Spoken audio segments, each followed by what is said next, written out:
Et c'est bon. Alors bonjour à toutes et à tous, bienvenue dans ce webinaire co-organisé par Kinest et FEV. Je suis Jeanne et on va passer l'heure qui suit ensemble. Merci de laisser vos micros coupés et n'hésitez pas à poser vos questions dans le chat, on y répondra à la fin du webinaire. Donc on est ravis de vous retrouver pour parler d'un sujet passionnant et disons-le très concret, comment investir dans des projets à impact réel pour transformer la société et défiscaliser avant 2025. Il va y avoir plusieurs objectifs dans l'heure à venir. Le premier, comprendre comment orienter son épargne vers la transition écologique. Ensuite, on va voir et on va découvrir deux approches très complémentaires, la climate tech et l'agroécologie. Et puis l'idée, c'est de repartir avec des clés concrètes pour agir et défiscaliser avant la fin de l'année. Donc avec moi aujourd'hui sont présents Jérémy Sixic, CEO de Kinest, une plateforme d'investissement qui finance des projets à fort impact climatique, et Vincent Cros, cofondateur de FEV, une foncière solidaire qui installe la nouvelle génération d'agriculteurs grâce à l'épargne citoyenne.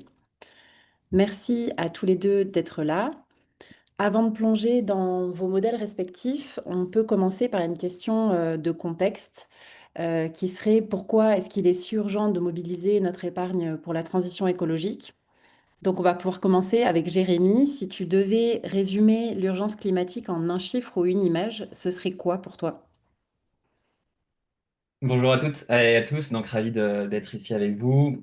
Pour moi, le chiffre, du coup, c'est 400 milliards. Donc 400 milliards, c'est le déficit d'investissement annuel en Europe pour financer la transition écologique. On a besoin de 800 milliards et il n'y en a que la moitié qui est aujourd'hui réellement investie, donc il en manque 400 milliards. Et pour donner un ordre de grandeur, je vous donne un deuxième chiffre. Ces 400 milliards, ça représente uniquement 3% de l'épargne disponible des Européens. Donc, quand je parle d'épargne disponible, c'est en gros le cash, les dépôts à vue, les liquidités des investisseurs européens. Donc, il suffirait simplement d'orienter 3% de cette épargne disponible, mobilisable immédiatement pour combler le déficit d'investissement en Europe. Ok, merci. Effectivement, c'est assez impressionnant. Vincent, du côté agriculture, quel serait l'enjeu principal aujourd'hui? Est-ce que ce serait le renouvellement des générations, la préservation du foncier, le modèle de production? Qu'est-ce que tu peux en dire? Un petit peu les trois. Euh, et en fait, enfin, peut-être pour vous donner quelques chiffres, au niveau du renouvellement des générations, en fait, on a une pyramide des âges qui fait que la moitié des agriculteurs sont en âge ou très bientôt en âge de partir à la retraite. Euh, et, euh, et parmi les gens qui essaient de les remplacer, c'est souvent des gens qui ne sont pas des enfants d'agriculteurs, donc ça génère pas mal de difficultés et pas mal de ces personnes n'arrivent pas à s'installer justement, donc ça augmente la difficulté de ce renouvellement des générations. Le préservation du foncier, c'est aussi un sujet important. Ce qu'il faut savoir, c'est si on regarde entre 82 et aujourd'hui, on est passé de 5,5% à 9,5% d'artificialisation des sols en France. Donc une augmentation de 4%, ce qui fait beaucoup, c'est presque un doublement, hein. On est passé de 5,5 à presque 10. Et en fait, cette artificialisation des sols, elle a été principalement grignotée sur les terres agricoles qui sont passées, alors c'est quand même la majorité des terres en France, puisque c'est toujours 50%. Mais en gros, on était à 55% et on est à 50% aujourd'hui. Donc, les 4-5% ont été grignotés sur les terres agricoles. Et puis, le modèle de production, c'est un sujet aussi très important parce qu'aujourd'hui, comme je viens de le dire, 50% des terres agricoles sont, enfin, 50% des terres sont des terres agricoles en France. Et donc, la manière de produire et les modèles de production ont un impact énorme sur l'environnement. Et peut-être quelques chiffres, la production d'alimentation, c'est entre 20 et 25% des gaz à effet de serre selon ce qu'on prend en considération là-dedans. Ça a un impact énorme sur la biodiversité, avec ce qu'on peut voir quand on voit les chiffres sur la disparition des insectes ou des oiseaux, de par l'usage des produits phytosanitaires et puis de par la disparition des habitats pour cette biodiversité. Et puis l'agriculture, c'est aussi 60% d'utilisation d'eau douce en France. Donc c'est des impacts qui sont très importants. Et donc clairement, l'enjeu côté agriculture, c'est d'essayer de changer des modèles de production pour essayer d'avoir un impact moindre sur ces différents sujets gaz à effet de serre, biodive et eau. Ok, merci Vincent. Du coup, si on prend un peu les éléments dont Jérémy a parlé au début et cela, euh, comment on peut expliquer, ou en tout cas, qu'est-ce qui bloque encore aujourd'hui l'épargne citoyenne pour qu'elle puisse financer davantage la transition? Ouais, allez, je garde la parole, après je te laisse, Jérémy, si tu veux rajouter quelque chose. Mais moi, ce que je pense, c'est qu'aujourd'hui, enfin, typiquement, nous, on touche aujourd'hui, on a un peu plus de 3000 investisseurs. Je crois que c'est 3200, 3300. Ça reste, alors c'est des chiffres qui sont déjà pas mal, mais ça reste tout petit. Euh, Parce que je pense qu'aujourd'hui, on arrive à toucher quelques early adopters, des gens qui sont très engagés sur les sujets sociaux ou environnementaux. Mais on a encore du mal à toucher le grand public parce que ces initiatives comme la nôtre, celle de Kinest et puis d'autres, sont encore relativement peu connues. Et je pense que c'est un des sujets, c'est d'arriver à faire connaître plus grandement et plus massivement ces opportunités qui sont positives d'un point de vue social ou environnemental. Jérémy, tu veux ajouter quelque chose? Ouais, je pense qu'aujourd'hui, l'épargne des Français, des Européens, elle est majoritairement gérée par les banques. Et malheureusement, les banques ne proposent pas aujourd'hui vraiment de solutions adaptées sur nos enjeux de transition. C'est difficile de bosser avec elles. Nous, on a un exemple assez, voilà, qui parle de lui-même, qu'on avait un de nos investisseurs qui avait voulu souscrire du coup via Kinest sur un projet. Ça a été bloqué par la banque. Le conseiller à la place a vendu un de ses produits, un produit du coup de la banque, fait par la banque. Et donc, voilà, ça, je pense que c'est quand même une problématique. Et donc, je pense qu'effectivement, fondamentalement, il faut que les banques du coup soient aussi en mouvement et acceptent du coup de s'ouvrir à des acteurs comme nous, comme Kines, comme Fev, pour du coup massifier l'investissement du coup dans les projets qu'on finance. Hmm. Ok, merci à tous les deux. Bon, on sait bien, on a planté un peu le décor. Maintenant, on va pouvoir rentrer dans le détail. On peut commencer avec Kinest, du coup, qui propose de répondre à pas mal de questions. Donc, Jérémy, on peut commencer avec toi. Kinest, c'est une plateforme d'investissement à impact climatique. Et aujourd'hui, ce qu'on peut se demander, c'est comment vous répondez à ces questions-là? Qu'est-ce que vous proposez exactement? Donc, est-ce que tu peux, en quelques mots, nous décrire la mission de Kinest, les thèses d'investissement et les types de projets qui sont soutenus? Ouais. Donc, effectivement, Kines, c'est une plateforme d'épargne citoyenne qui est orientée vers les projets qui ont un impact concret sur le sujet climatique et notamment en particulier décarbonation.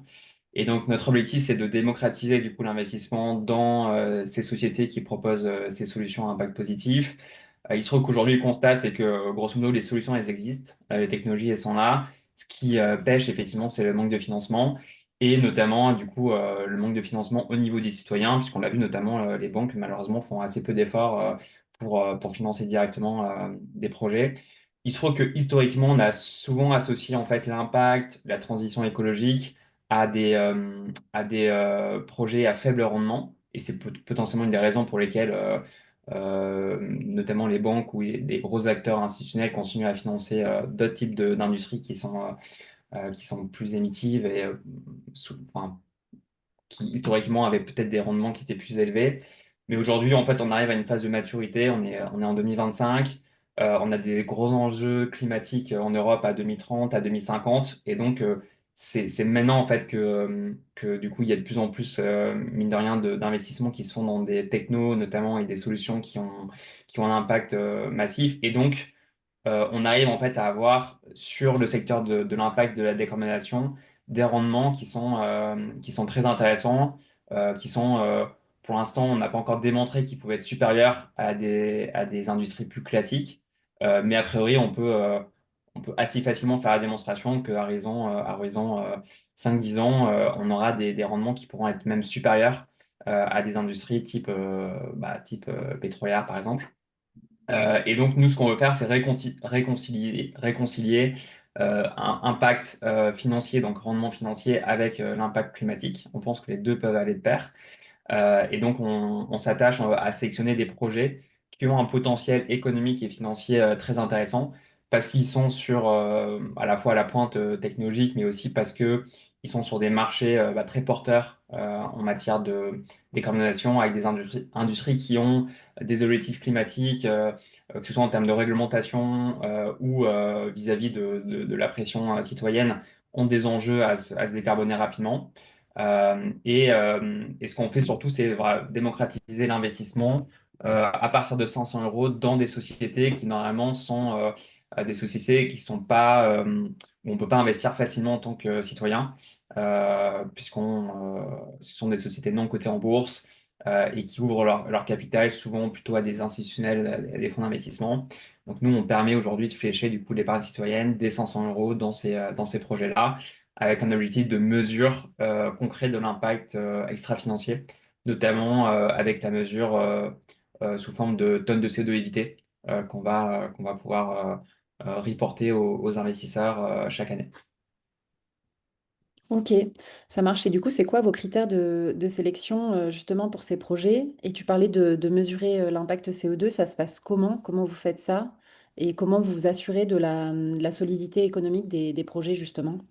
Ouais, donc on a trois principaux critères de sélection. Le premier, donc c'est la grille d'entrée, c'est l'impact positif en matière écologique, environnementale et donc de décarbonation.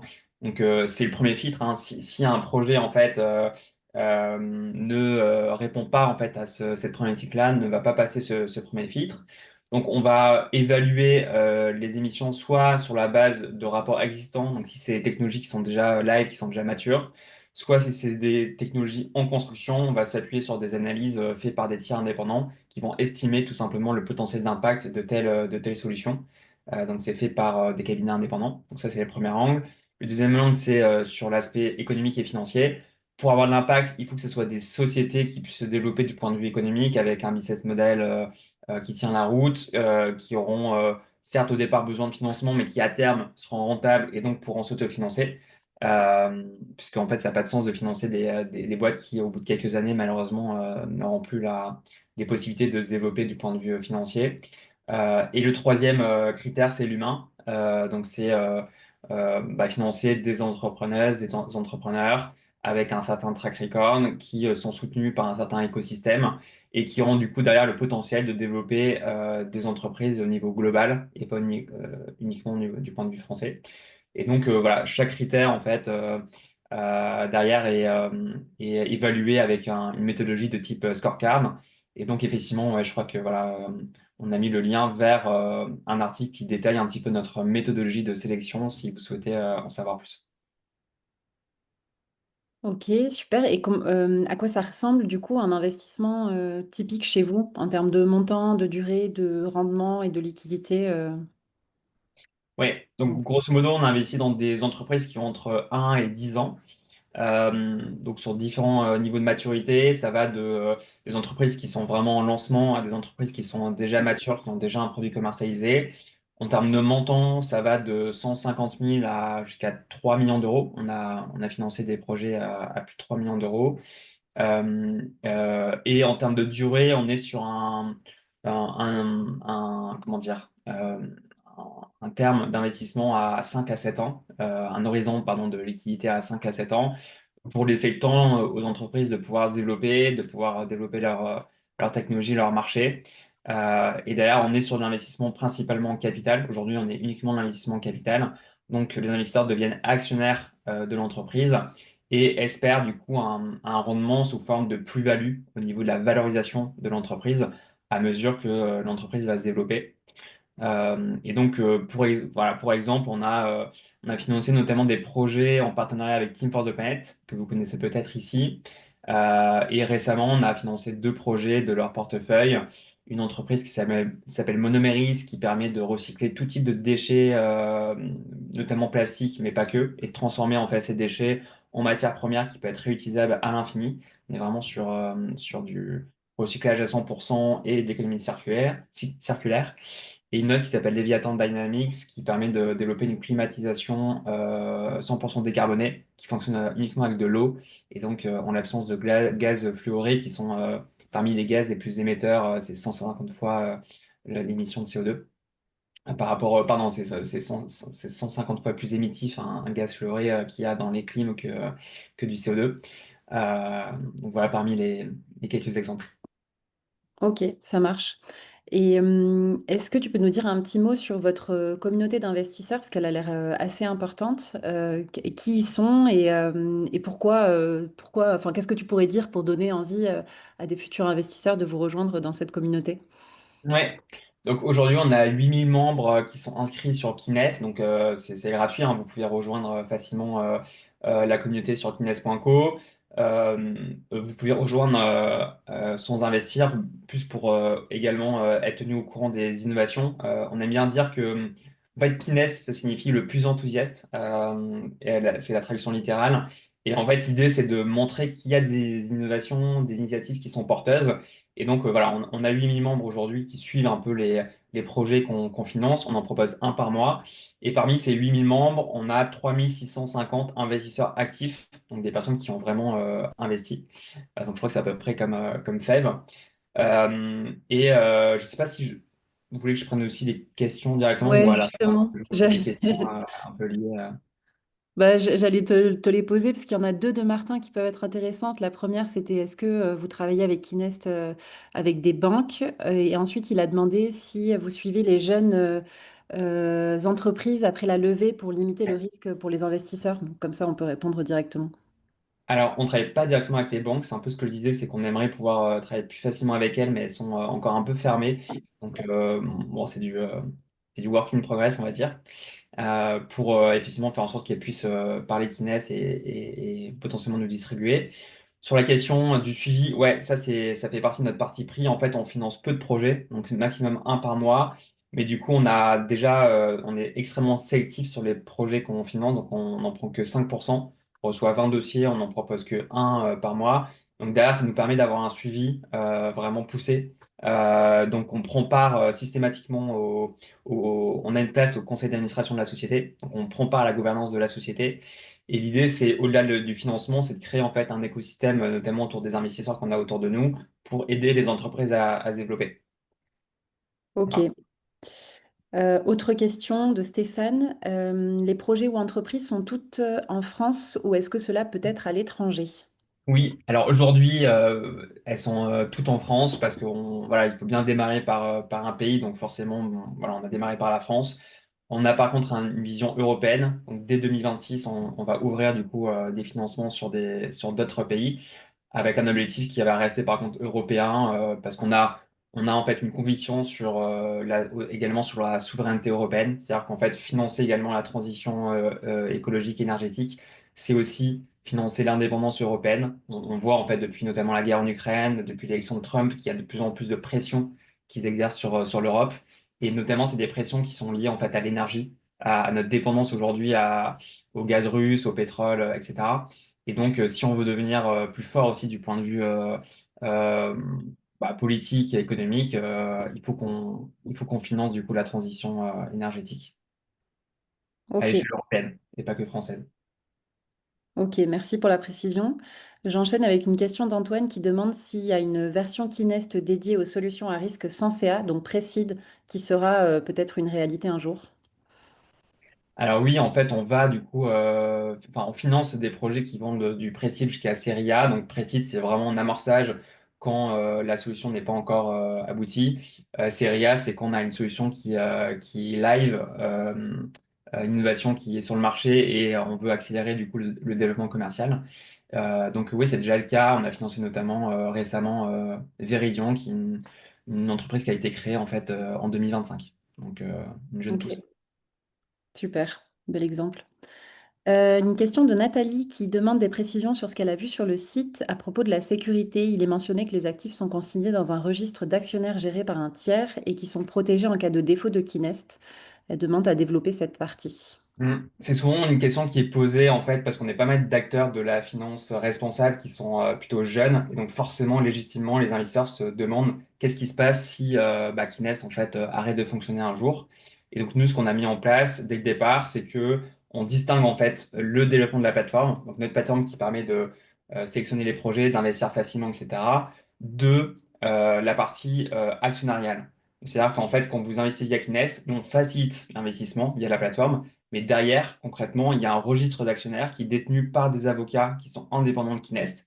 Ce qui fait que si, pour X ou Y raison, demain, Kinest venait en fait à s'arrêter de fonctionner, l'investissement ne serait pas à risque, il resterait porté tout simplement via le registre d'actionnaires de la société qui est détenu par des avocats. Ok, merci Jérémy. Je regarde s'il y a d'autres questions. Non, c'est bon. Il y en a, mais qui concernent FEB, donc ça tombe bien parce que ça va nous faire une transition. Si on... Et puis de toute façon, on pourra encore poser des questions sur Kinest après. Donc maintenant, on peut parler du... On peut changer d'échelle et parler de la terre et du vivant et de la façon dont on peut financer concrètement la transition agricole avec FEV. Vincent, FEV agit sur un autre levier essentiel, le foncier agricole. Donc, on finance l'installation de jeunes agriculteurs via un modèle original de location avec option d'achat. Est-ce que tu peux nous expliquer comment fonctionne ce système de foncière solidaire? Ouais, tout à fait. En fait, c'est hyper simple. La foncière qu'on a créée va acheter du foncier. Donc, quand on parle de foncier, c'est des terres agricoles et éventuellement quelques bâtiments. Et ce foncier va être mis à disposition sous forme de location avec option d'achat à des personnes qui ont un projet en agroécologie. Puisque ce qu'on essaye de faire, c'est de répondre aux enjeux dont on a parlé tout à l'heure, hein, la transition agroécologique et le renouvellement des générations. Donc en organisant cet achat du foncier, on va permettre à ces jeunes de pouvoir s'installer, de démarrer leur projet en agroécologie, sachant que, peut-être pour donner quelques ordres de grandeur, hein, une ferme, ça coûte relativement cher. La ferme moyenne en France, c'est 70 hectares d'après le dernier recensement. Et l'hectare moyen coûte 6 400 euros. C'est très variable selon les endroits. On passe de 1 500 à 20 000 euros selon les endroits. Mais si on prend cette moyenne, on arrive à 450 000 euros de terres agricoles. Et si on rajoute quelques bâtiments, on est rapidement sur des ordres de grandeur de 600 700 000 euros. Et donc, ce qui est assez cher pour une personne qui cherche à s'installer, d'autant plus qu'il doit financer aussi de son côté tout ce qui est matériel, équipement, éventuellement cheptel s'il y a de l'élevage, ce qu'on va pas financer parce que nous, on va vraiment financer uniquement le foncier agricole. Et donc, la foncière, dès le début, on s'est dit qu'un bon moyen de financer tout ça, c'était d'aller chercher de l'argent auprès de citoyens qui cherchent à donner un peu plus de sens d'un point de vue social et ou environnemental à leur épargne. Et, euh, et puis l'intérêt de financer le foncier, c'est que c'est relativement peu risqué. Alors, il n'y a jamais d'investissement sans risque, hein, mais investir dans du foncier agricole, c'est investir dans un actif tangible qui a pris de la valeur historiquement assez progressivement et sans beaucoup de volatilité. Donc c'est aussi quelque chose d'intéressant de pouvoir financer des choses qui ont un impact fort sans prendre un risque très important sur ce qu'on a financé. Ok, merci. Et donc, pour entrer un peu dans le détail, en quoi la location avec option d'achat, ça change la donne pour les jeunes qui veulent s'installer? Alors, en fait, ça permet de... En fait, ça permet d'avoir des charges relativement faibles au démarrage. Souvent, ce qui est difficile en agriculture, c'est les premières années. Et donc, le fait d'être en location, ça permet d'avoir des charges qui sont plus modérées que si on avait un prêt à rembourser avec du capital à rembourser. Et puis, ça permet d'avoir une flexibilité assez importante aussi parce que, enfin, c'est surtout l'option d'achat permet d'avoir une flexibilité parce que ça leur permet de rester locataire s'ils le souhaitent et de pouvoir être locataire pendant assez longtemps. Et on leur donne cette option d'achat parce qu'il y en a beaucoup qui ont cette volonté et cette ambition de devenir propriétaire à terme. Euh, c'est pas le cas de tous, hein, mais c'est vrai que souvent, il y a quand même cette velléité de pouvoir devenir propriétaire à terme. Et nous, on se dit que c'est quand même pas mal de leur donner cette option d'achat parce que s'ils l'exercent, ben, on récupère cet argent pour pouvoir financer d'autres projets avec le même argent et donc démultiplier l'impact avec la même quantité d'argent au départ. Ok. Est-ce que tu peux nous donner des types de fermes ou de pratiques qu'on soutient concrètement avec FEV? Ouais, alors, comme vous l'avez compris, nous, on fait ça. On est arrivé au financement du foncier parce qu'on a compris que c'était un des problèmes et qu'il fallait répondre à cette problématique-là. Mais quand on s'est intéressé, en tout cas, à l'agriculture, en première, enfin, la première raison, c'était pour des raisons environnementales. Et donc, les projets qu'on va financer, c'est que des projets qui sont conformes à une charte agroécologique qui est assez ambitieuse, qui se base sur le label de l'agriculture biologique. Parce que quand on parle d'agroécologie ou d'agriculture régénératrice, c'est des termes qui sont, sur lesquels il n'y a pas vraiment de label et il n'y a pas de définition claire, en tout cas, et commune entre beaucoup de gens. Si vous parlez avec 10 personnes, vous allez avoir 10 définitions différentes. Et pour nous, c'était important déjà de se placer dans ce cadre de l'agriculture biologique. Et la charte va un petit peu plus loin, en particulier sur la diversification des productions, parce qu'on est convaincu que la diversification, elle est nécessaire d'un point de vue euh, économique pour faire face aux aléas climatiques et aux aléas de marché, mais aussi agronomique, parce que en ayant une diversité de production, on arrive à créer des synergies entre différentes productions qui vont s'enchaîner les unes après les autres ou qui vont être réalisées en parallèle et en même temps. Et le troisième point important de la charte, c'est les infrastructures écologiques. Donc, quand je parle d'infrastructures écologiques, c'est tout ce qui est haies, bois, points d'eau, zones humides, qu'on demande de conserver et on demande d'en créer s'il n'y en a pas assez sur les fermes, avec une partie de la SAU, la surface agricole utile, qui doit être, enfin, sur laquelle on ajoute également des demandes de façon à ce qu'on conserve et on ait une certaine quantité de ces infrastructures écologiques sur les fermes. Ok. Est-ce que tu peux justement nous donner un exemple de ferme qu'on a financée et qui a eu un impact sur le territoire, installée récemment par exemple? Ouais, alors bon, on pourrait prendre plein d'exemples. Peut-être pour donner quelques chiffres, on a financé, on doit être à 43 fermes financées depuis le démarrage. On a commencé en 2021, on en a 43 et on en a une douzaine qui vont être financées d'ici fin d'année. Qu'on a un petit embouteillage là sur la fin d'année avec pas mal de projets. On sait qu'ils vont arriver parce que souvent c'est des processus qui sont assez longs. On signe des promesses quelques mois avant l'acquisition et donc là on a une douzaine d'acquisitions qui vont avoir lieu en fin d'année. Mais moi, on a un rapport d'impact qu'on vient de finaliser, qu'on va sortir dans les prochains jours, sur lequel Jeanne a beaucoup travaillé d'ailleurs. J'aime bien parler des projets. En fait, on a un des chiffres dont j'aime bien parler, c'est le nombre d'ateliers de production sur les fermes. En moyenne, on a 2,5 ateliers de production. Atelier de production, ça veut dire par exemple, du maraîchage, donc produire des légumes, c'est un atelier. Mais dans un même atelier, on va produire différents types de légumes. Et donc, on a souvent des projets sur lesquels on a du maraîchage et des grandes cultures, ou des grandes cultures et un petit peu d'élevage, ou de l'arboriculture, un petit peu d'élevage. Et donc, j'aime bien parler de ces projets justement où il y a une grosse diversité de production. Un des projets, par exemple, dont j'aime bien parler, c'est un projet, c'est la ferme de Coutmilière où Simon s'est installé. Il fait des noisettes principalement. Donc, il a une vingtaine d'hectares de noisetiers. Il a des prairies autour et donc il a quelques animaux qui pâturent les prairies et qui vont aussi pâturer dans l'interrang entre les noisetiers. Ça permet d'éviter de passer le tracteur euh, pour tondre entre et puis retourner la terre entre les noisetiers. Ça permet d'améliorer la fertilité du sol. Et donc, il essaie vraiment de créer une synergie entre un tout petit peu d'élevage de manière très extensive et sa production de noisettes, qui est quand même le gros de sa production annuelle. Et ça, c'est un exemple de projet qu'on a. Et très souvent, en fait, on a ces projets où on essaie de créer des synergies entre différentes productions pour essayer de réfléchir de manière un peu plus écosystémique, qui est le principe de l'agroécologie.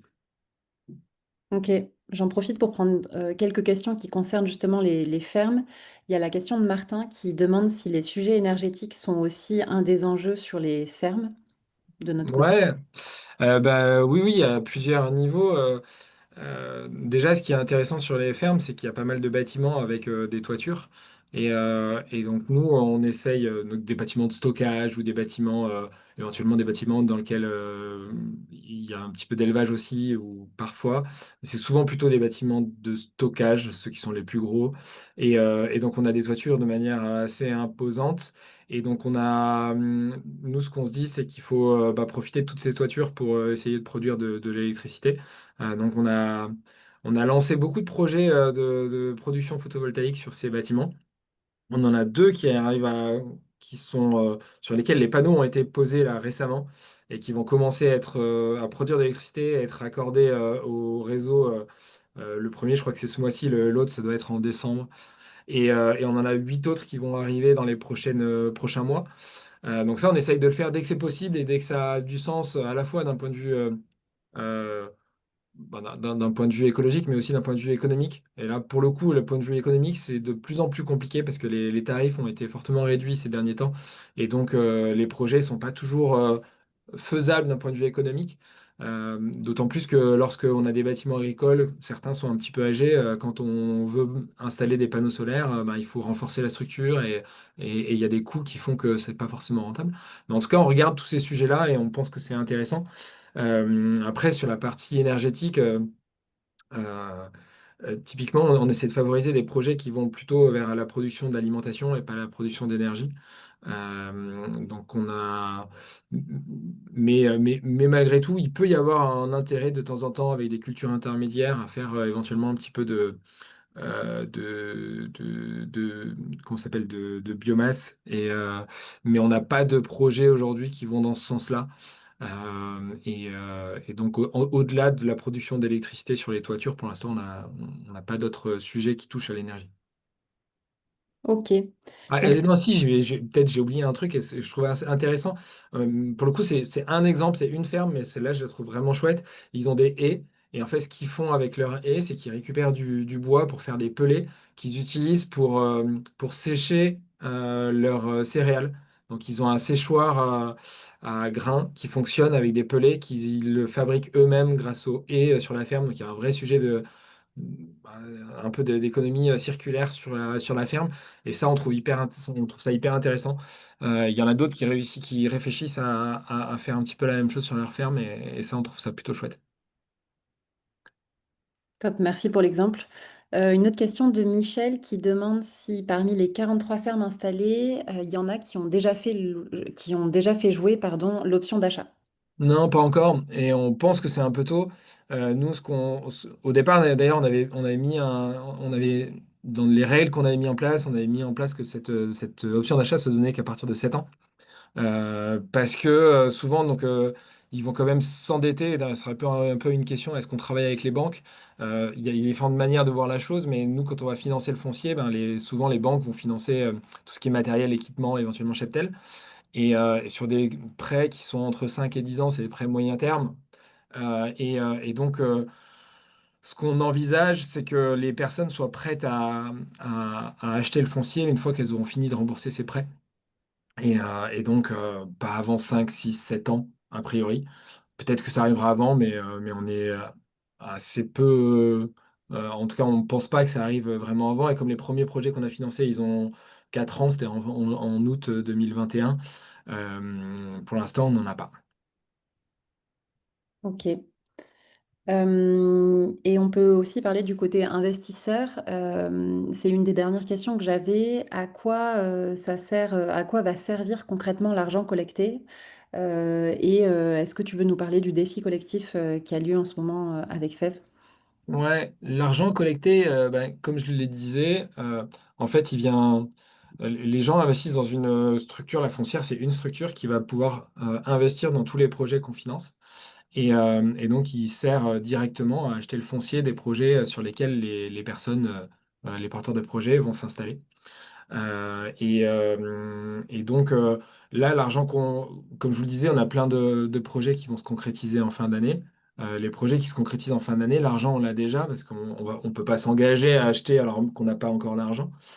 Donc l'argent qu'on collecte actuellement, c'est pour tous les projets qu'on va financer l'année prochaine. Et on en a pas mal sur lesquels on est déjà on travaille déjà, parce que souvent c'est des projets sur lesquels on travaille pendant presque un an avant qu'on investisse dans ces projets. Et jusqu'à présent, on a financé beaucoup de projets dans l'ouest de la France. On va continuer parce que c'est là qu'on a beaucoup de présence, et on a des chefs de projet qui vont voir les fermes, rencontrer les porteurs de projets plutôt dans la moitié ouest de la France. Mais on commence à avoir des projets en Île-de-France, en région Auvergne-Rhône-Alpes, qui sont des projets que je trouve pour le coup super chouettes, et qui devraient être financés plutôt l'année prochaine. Et le défi collectif, c'est en effet, on s'est mis comme objectif d'essayer d'atteindre et j'espère même dépasser les 20 millions d'euros collectés cette année. Donc, on n'y est pas encore. On a encore pas mal de. C'est assez ambitieux, mais comme on n'en a pas encore parlé, mais je crois qu'on en parlera un peu plus tard, il y a une incitation fiscale qui fait qu'il y a des réductions d'impôts liées à l'investissement fait dans la foncière. Souvent, les gens attendent la fin de l'année pour investir, et donc c'est en ce moment le gros moment pour nous de la collecte. Chaque année, ça c'est plutôt en fin d'année que ça se passe. Et donc là, on essaye d'atteindre cet objectif de 20 millions, qui est un objectif ambitieux. Aujourd'hui, on doit être à 11,5, un truc comme ça. Donc il reste 8,5 encore, sachant qu'on collecte à la fois auprès des particuliers, mais on collecte aussi auprès des investisseurs institutionnels. Et donc c'est essentiellement la Caisse des dépôts et des fonds qui investissent dans l'économie sociale et solidaire, qui ont déjà investi l'an dernier 8 millions sur les 19 qu'on avait collectés l'an dernier. Là, la plupart sont engagés à réinvestir, donc on va aussi avoir ces investissements en parallèle des particuliers, ce qui est positif aussi parce que ça, le fait qu'il y ait ces gens-là qui font souvent une analyse, une due diligence assez importante, ça montre que ce qu'on fait, c'est assez sérieux, parce enfin, c'est leur job, donc ils ont le temps plus que les particuliers d'éplucher un petit peu tout ce qu'on fait au quotidien. Et donc, c'est un gage de sérieux de notre action, à mon avis. Ok. Merci Vincent. On va pouvoir confronter un peu, enfin en tout cas parler un peu des deux modèles, c'est justement la question qu'a posée Martin de savoir comment il peut s'y retrouver entre Kinest et Fev. Ce qui est intéressant, c'est que c'est deux approches complètement complémentaires. Du côté Kinest, on agit sur les innovations qui décarbonent. Du côté de Fev, on agit sur la régénération des sols et des territoires. Si on devait, enfin si vous deviez résumer la différence entre vos deux modèles en une phrase, ce serait quoi pour essayer d'éclairer un petit peu les gens qui sont là aujourd'hui? Je sais pas si Jérémy, tu veux commencer. Oui, je pense il y a une dimension qu'on n'a pas abordée qui est le niveau de risque et d'ailleurs le niveau de performance associé. Vous savez, généralement, c'est corrélé. Quand on investit, il y a une corrélation entre le niveau de risque et le niveau de performance. Forcément, généralement, la plupart du temps, en tout cas, euh, les actifs qui sont peu risqués sont également souvent un peu moins performants du point de vue du rendement. Les actifs plus risqués sont également un peu plus performants en potentiel. Donc nous, chez Kinest, on est sur un niveau de risque globalement élevé et avec un niveau de performance également élevé. Pourquoi un niveau de risque élevé? Puisqu'on investit en capital dans des sociétés. Donc ça, déjà, c'est assez risqué de base. Et en plus, nous, on est sur du non-coté. Et donc, il y a un risque supplémentaire qui est le risque qu'on appelle d'illiquidité. C'est-à-dire que, en fait, comme il n'y a pas de négociation des actions sur une bourse, par exemple, bah, ça peut prendre plus de temps, en fait, à pouvoir récupérer, on va dire, son investissement. Et donc, grosso modo, sur la nomenclature AMF, nous, on va situer tout en haut de l'échelle. Donc, on va être sur un risque 7 sur 7 en termes enfin, sur le niveau de risque AMF. Par contre, la contrepartie, c'est un niveau de performance qui peut être très élevé, puisque bah, potentiellement, en fait, le rendement peut être infini dans le sens où les entreprises qu'on investit, on investit sur des valorisations qui sont relativement faibles. Souvent, c'est quelques millions. Et pour les entreprises qui vont très bien réussir, on peut avoir des valorisations ensuite à la sortie qui peuvent se situer entre 100 millions, voire jusqu'à 1 milliard pour certaines boîtes. Alors, ça, c'est du point de vue un peu, enfin, c'est assez exceptionnel. Mais en tout cas, ça donne des rendements qui peuvent être de l'ordre de 30-40% par an pour les entreprises qui vont très bien performer. Par contre, la contrepartie, c'est qu'il y en a certaines qui peuvent aussi moins fonctionner. Donc voilà, c'est important d'avoir en tête que c'est des approches qui sont complémentaires et que nous, ce qu'on conseille dans tous les cas, c'est que on est sur la catégorie dit actifs risqués. Ça signifie qu'il ne faut pas consacrer plus de 10% de son patrimoine financier sur des investissements sur des plateformes comme Kinest. Voilà.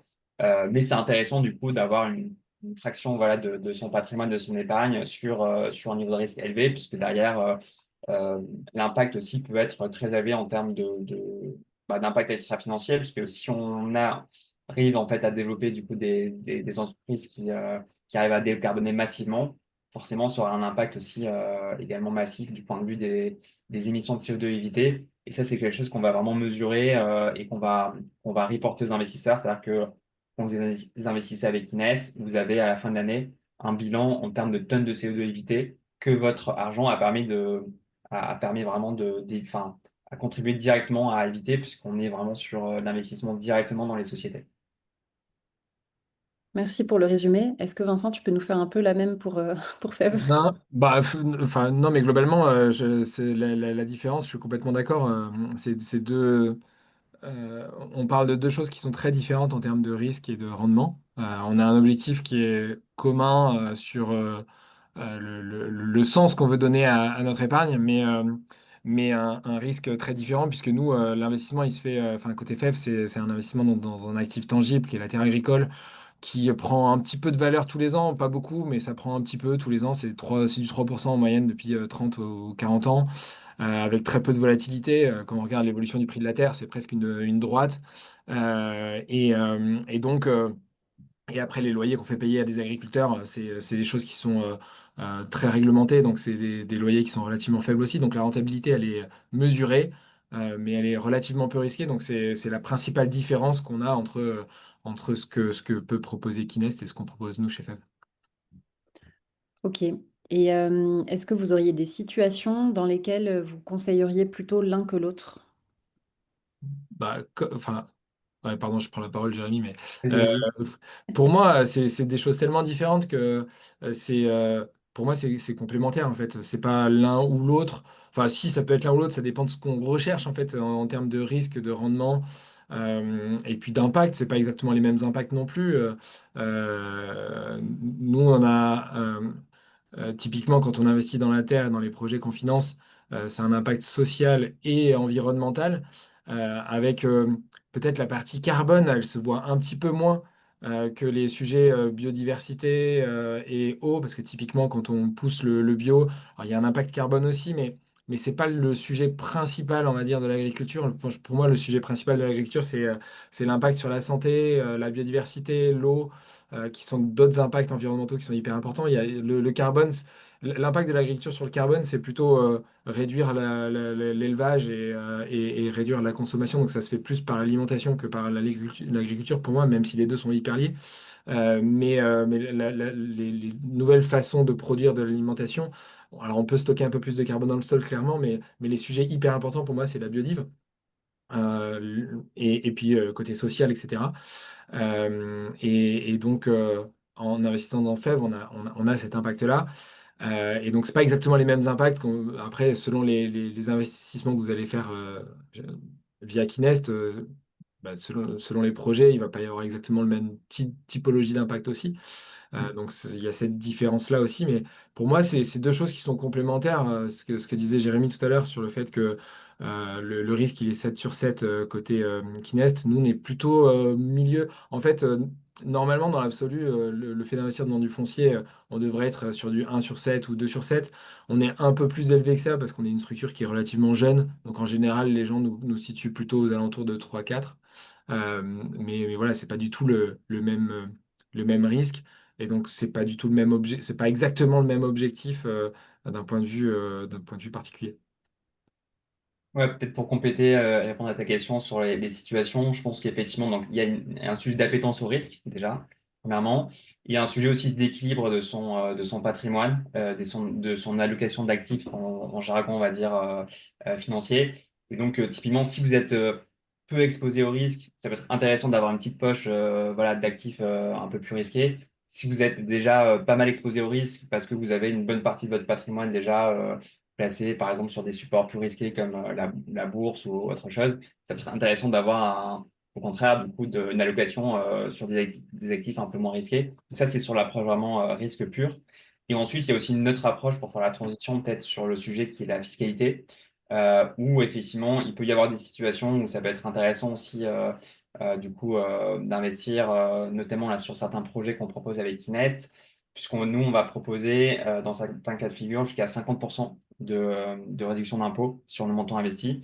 Donc, avec le dispositif IRPME complété du dispositif MIDI, donc qui introduit du coup le fait que pour les jeunes entreprises innovantes de rupture, ce qu'on appelle aussi souvent les deep tech, donc vraiment les sociétés qui ont plus de 30% de leurs dépenses qui sont consacrées à de la R&D. Bah, ces entreprises-là sont éligibles en fait à une déduction de 50% du montant investi sur l'impôt sur le revenu l'année prochaine.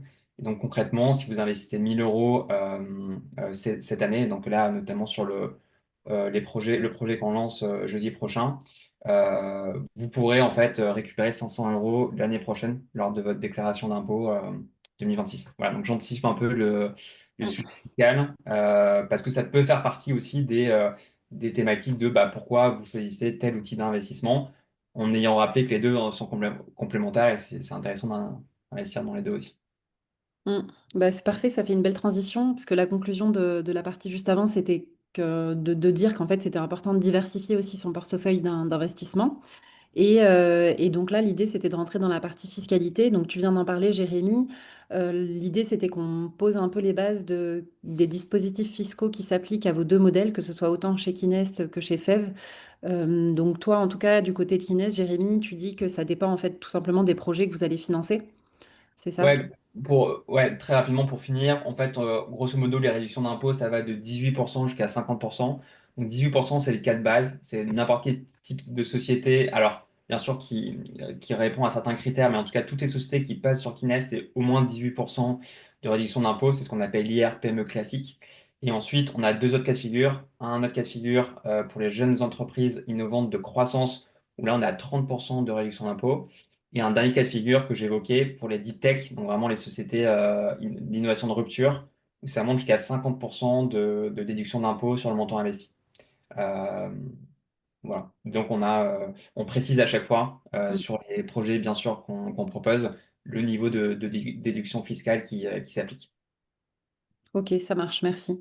Et du coup, du côté FEV, Vincent, ça se passe comment pour la Ouais, alors fiscalité? c'est toujours 25%. Donc l'investissement dans la foncière donne droit à 25% de réduction d'impôt sur le revenu. Et ce que je voulais te dire, c'est que il y a quand même un plafond global de toutes ces niches fiscales qui est à 10 000 € par an. Donc, on ne peut pas dépasser ces 10 000 €, sachant que ce plafond, il prend en compte d'autres réductions d'impôts ou d'autres crédits d'impôts dont pourraient bénéficier les citoyens. Typiquement, avoir une personne qui fait quelque chose chez soi à domicile, par exemple du ménage ou du jardinage, ça donne droit à 50% de crédit d'impôt et ça rentre dans le même plafond. Donc, si on a déjà 3 000 € de crédit d'impôt grâce à ça, on peut aller chercher 7 000 € supplémentaires en faisant un investissement. Alors, pour le coup, nous, vu que c'est 25% de 4 fois le montant, et donc de 28 000 € pour arriver au plafond. Mais, et on est sur la même, c'est les mêmes niches fiscales, donc c'est le même plafonnement qui s'applique aux investissements dans les différentes PME via Kinest ou dans la foncière telle qu'on l'a nous aujourd'hui. Euh, Qu'est-ce que je vais dire d'autre? Et par rapport à cette réduction, il y a une obligation de conserver les titres. Nous, dans la foncière, c'est 7 ans parce que en fait, ça pourrait être 5 ans si on cédait les parts à un tiers, mais en fait, comme c'est considéré comme de l'immobilier, on évite de les céder à un tiers. On préfère passer par des réductions de capital, ce qui permet d'éviter de payer ces droits de mutation. Et donc, ça nécessite de conserver les titres pendant 7 ans. Et au bout de 7 ans, c'est la foncière qui peut racheter les titres et permettre la liquidité aux personnes qui souhaiteraient désinvestir. Jérémy, je Ouais, te vois acquiescer. C'est pareil pour vous, c'est ça? Ouais, tu fais bien de préciser, c'est vrai que c'est important de préciser le délai de détention. De notre côté, c'est 5 ans. Il faut détenir les titres 5 ans, ce qui correspond à notre horizon d'investissement. Nous, on est sur des délais d'investissement que enfin, j'ai indiqué de 5 à 7 ans. Et donc, l'objectif, c'est de conserver minimum 5 ans, de toute façon, les titres, à la fois pour conserver l'avantage fiscal, mais surtout pour laisser le temps aussi à la société de se développer. Et donc, avoir une potentielle revalorisation des titres et donc un rendement à la sortie. Je vous mets également dans le chat un article dédié, nous, sur la partie fiscalité, si ça vous intéresse. Super, merci. Est-ce que vous auriez un conseil ou en tout cas une mise en garde sur pourquoi ne faut-il pas investir uniquement dans la défiscalisation, pour la défiscalisation?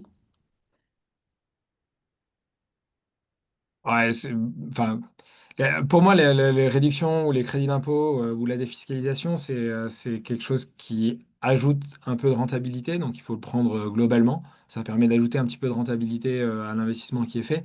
Mais enfin, faut clairement pas le faire pour ça, parce que si vous investissez 100 et que vous perdez les 100, et que juste vous avez récupéré une réduction d'impôt, mais que vous avez perdu les 100 parce que vous avez investi dans un truc qui marche pas, ben, vous serez content d'avoir récupéré 25%, mais ça vous aura pas fait de rendement. Donc non, faut regarder globalement le truc, et la réduction d'impôt, ça fait partie de l'investissement, mais il faut pas investir que pour ça, clairement. Ouais, effectivement, je pense qu'il y a eu aussi certains types de produits financiers qui ont été pas mal commercialisés historiquement pour la réduction d'impôts. Malheureusement, je pense qu'il y a eu aussi des abus de la part de parfois voilà, de conseillers patrimoniaux ou même parfois de banques en fait qui recommandaient des produits sur une base purement de défiscalisation. Et je rejoins complètement Vincent sur le fait de d'abord regarder qu'est-ce qui fait sens, premièrement en termes d'investissement du point de vue de son objectif, de son patrimoine, etc. Ensuite, ce qui fait sens du point de vue, je pense que ce qui nous réunit aujourd'hui, c'est effectivement investir pour ce qui a du sens, que ce soit via Kines ou via FEV. Dans les deux cas de figure, ça fait sens et un impact qui est tangible, qui est en plus mesurable. Et ensuite, je pense que ce qui est intéressant dans la réduction d'impôts, c'est quelque part, finalement, on se dit, OK, quelque part, c'est nous-mêmes, en fait, c'est la collectivité qui paye en fait ces réductions d'impôts, parce que c'est du budget en moins pour l'État. Et donc, quelque part, c'est en fait, l'ensemble des citoyens indirectement qui financent quelque part vos investissements à vous via cette réduction d'impôts. Et je trouve que c'est intéressant de le voir comme ça, parce que du coup, ça montre aussi que, notamment via nos solutions, que ce soit Kines ou FEV, qui vont après dans le bon sens. Encore une fois, je pense que si on est ici, c'est qu'on se dit que les solutions enfin, les projets financés par Kines et FEV vont dans le bon sens. C'est intéressant de se dire que collectivement, la collectivité, quelque part, cotise pour des réductions d'impôts qui vont dans le bon sens parce que ça va aussi aider à flécher l'épargne sur ce type de projet. Donc, c'est une bonne chose. C'est un bon bonus. Mais encore une fois, ouais, il ne faut pas le faire que pour ça. Ok, super, merci. Merci à tous les deux. C'est parfait, il y a des questions qui arrivent. C'est le moment où vous pouvez les poser pardon, dans le chat. Donc n'hésitez pas aussi à dire, en tout cas à préciser si vous souhaitez les poser à Vincent ou Jérémy. Il y en a déjà que je peux adresser. Je pense que on va prendre celle d'Alain qui est peut-être pour FEV, puisqu'il a mis FEV devant. La rémunération durant les 7 ans, quelle est-elle? Alors la foncière, elle donne pas droit au paiement de dividendes ou d'intérêts ou quoi que ce soit. Mais les revenus de la foncière, qui sont essentiellement les loyers payés par les agriculteurs, sont en quelque sorte capitalisés. Et donc la revalorisation de la part de la foncière qui se fait tous les ans, elle est liée à deux choses. Elle est liée à ces loyers qui sont capitalisés, et elle est liée à l'évolution du prix du foncier. Sachant que ce foncier, on a une méthode où on essaye de partager la plus-value avec l'agriculteur s'il achète son foncier. Et donc, quand on prend un peu tout ça en considération, avec toutes les charges de la structure, etc., nous, ce qu'on vise, c'est 2 à 3% de revalorisation de la part tous les ans. Alors, un petit peu moins les premières années, parce qu'on a une petite courbe en J avec le temps que les investissements se passent. Donc, c'est un peu moins les premières années, mais sur 7 ans, on pense qu'on devrait arriver à au-dessus de 2% en moyenne, et si ça se passe bien, même un peu plus. Et donc, voilà, donc c'est la rentabilité hors réduction d'impôts, bien sûr, qui vient s'ajouter à ces 2-3%. Et je vois une question d'ailleurs sur est-ce qu'on peut simuler l'investissement. Alors, on a fait un petit simulateur enfin, je sais pas si Colline peut mettre le lien dans le Justement, chat. on était en train d'en parler. En fait, il est en bug. Je pense que c'est commun Génial. à d'autres structures sur le site, sur notre site, mais aussi peut-être ailleurs. Il y a des problèmes et donc du coup, le simulateur n'est pas accessible. Donc, on peut mettre le lien, mais on ne pourra pas y accéder de Oui, ben, suite. on peut mettre le lien et les gens iront après, mais Ouais. normalement, il marche tout le temps. C'est pas de chance. Ouais, c'est de la chance. Mais le simulateur, en fait, il fait un truc très simple, hein. Parce que pour le coup, c'est assez facile de le mesurer. Vous investissez 1000 euros aujourd'hui, vous avez droit à 250 euros de réduction d'impôt que vous touchez l'an prochain, à peu près en août. Et après, il n'y a aucun flux jusqu'au moment où vous revendez les parts. Et quand vous revendez les parts, bah, si elles ont pris 2% par an, on va dire, vous prenez 1000 euros, vous ajoutez les 2% tous les ans qui s'ajoutent. Et il y a une plus-value, l'impôt sur la plus-value à payer. Donc, c'est à la flat tax. Donc, vous payez 30% de plus-value sur la plus-value. Donc, je sais pas, 2% sur 7 ans, ça fait à peu près 1150. On enlève 50. Donc, ça fait 1100 euros que vous récupérez comme ça à la grosse. Et c'est ça les flux, en fait, sur lesquels vous pouvez calculer votre taux de rentabilité. Et la rentabilité. Globalement, ça va être ces 2-3% plus les 25% divisés par 7 qui font un 5-6 en tout et qui est une rentabilité finalement après imposition parce que vous ne payez pas d'impôt sur le revenu sur la réduction d'impôt. Et puis la réduction sur la plus-value, elle est assez faible parce que comme il y a une plus-value qui est relativement faible, les 30% représentent assez peu de la rentabilité. Ok. Et Jérémy, de ton côté, est-ce qu'il est possible, enfin, est-ce que vous avez un simulateur, vous, ou pas, côté Kinest? Pas encore, mais ça fait partie des choses qu'on est en train de construire. À la fois, on veut faire un simulateur financier, mais surtout extra-financier. Et donc, ouais, ça sera bientôt le cas sur les projets qu'on finance. On pourra regarder à la fois du coup la rentabilité cible sur la durée de l'investissement et le nombre de tonnes de CO2 évitées, qui est notre principale métrique qu'on regarde.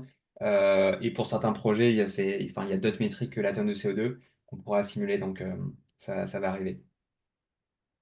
Ok, merci. Alors, il y a une remarque très juste de Michel qui dit que le but n'étant pas de faire de l'argent, mais si on compare un livret A ou un LLDS, c'est pas moins pour FEV en tout cas, au niveau rentabilité, si on inclut évidemment la réduction d'impôt.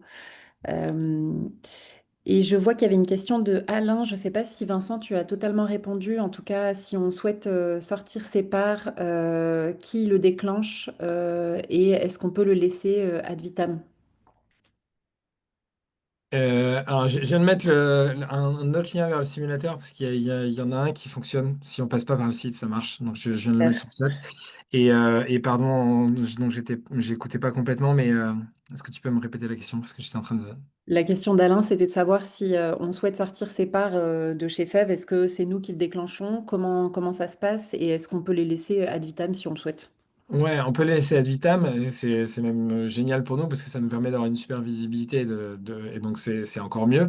Mais après, on essaye d'offrir une certaine liquidité. Alors, ce qu'il faut savoir, c'est que les investissements sous-jacents qu'on fait dans les terres agricoles, c'est relativement peu liquide.